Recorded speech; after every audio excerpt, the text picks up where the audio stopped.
Aħbar li għal pajjiżna kienet waħda rari iżda li issa qed issir aktar spissa.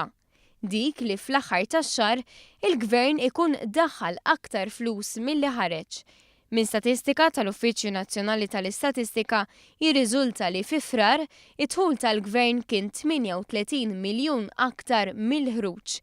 Biex bekk dan kien il-5 xahar konsekuttiv fejn f'dak magħruf bħala l-Fond Konsolidat kien hemm surplus minflok deficit. Dan ifisser li din l-amministrazzjoni qiegħda tnaqqas il-pis tad-dejn. Fit-8 Ottubru d-dejn tal-Gvern kien 5 biljuni u 400 miljun euro. Sa tmiem frar dan kien naqas għal 5 biljuni u 200 miljun euro. F'dawn l-aħħar 4 xhur id-dejn nazzjonali naqas b'177 miljun euro, jew bi kważi 45 miljun euro kull xahar. Kuntrast ma' żmien meta Simon Busuttil kien viċi kap tal-partit fil-Gvern. Hemmhekk id-dejn nazzjonali kien iżdied b'madwar 100 miljun euro kull xahar. Skont l-istess statistika żvilupp ieħor importanti huwa li meta mqabbel ma' sena ilu, il-Gvern diġà daħħal 103 miljun euro aktar fondi mill-Unjoni Ewropea.